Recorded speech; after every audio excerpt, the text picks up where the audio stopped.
પવિત્ર સનાતન ધર્મ ચેનલમાં આપ સૌનું હાર્દિક સ્વાગત છે। તો મારી આ એકાદશીની વાર્તા ગમે તો લાઈક કરજો, શેર કરજો અને સબસ્ક્રાઈબ કરજો।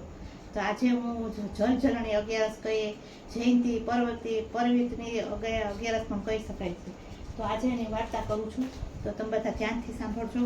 આ વાર્તા સાંભળવાથી પણ અશ્વમેઘ યજ્ઞ કર્યાનું ફળ મળે છે।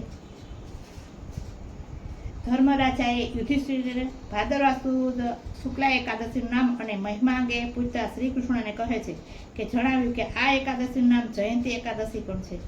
પૂર્વ ત્રેતા યુગમાં બલિ નામનો એક દૈત્ય થઈ ગયો હતો। તે વિષ્ણુ ભક્ત હતો। જપ તપ અને પૂજા પાઠથી એણે વિષ્ણુ ભગવાનને પ્રસન્ન કરે। બ્રાહ્મણને તે આદર આપતો અને દક્ષિણા પણ આપતો। તે હોમ યજ્ઞ કરાવતો। તેણે મહાન શક્તિ સંપાદન કરેલી।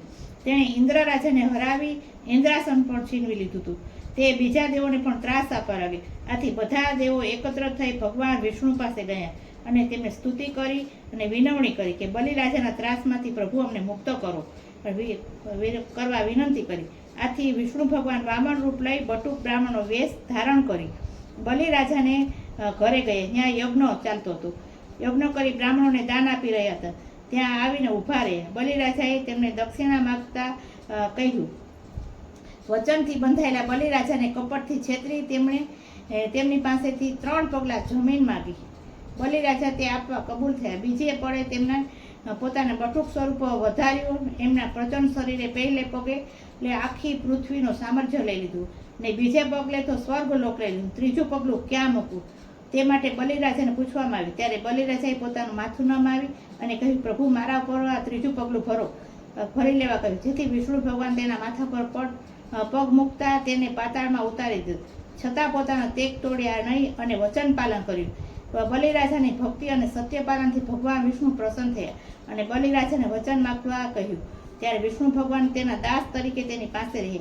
આમ ભાદરવા સુદ શુક્લા એકાદશી વામન એકાદશી કે પર્વતની એકાદશી પણ કહેવામાં આવે છે। ભગવાન વિષ્ણુએ એ દિવસે પડખું ફેરવ્યું હતું એટલે પરિવર્તની એકાદશી પણ કહે છે।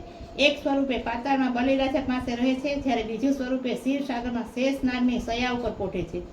આ એકાદશીને દિવસે દહીંનું અને રૂપાનું ચોખાનું દાન કરનાર માનવ મોક્ષને પામે છે। આ વ્રત કરનાર કથા સાંભળનારને સહસ્ત્ર અશ્વમેઘ યજ્ઞનું ફળ મળે છે। આ સ્કંદ પુરાણમાં લખેલું છે। ઇતિ સ્કંદ પુરાણે ભાદરવા સુદ શુક્લ પક્ષે વામન જે એકાદશી સમાપ્ત। ઓમ નમો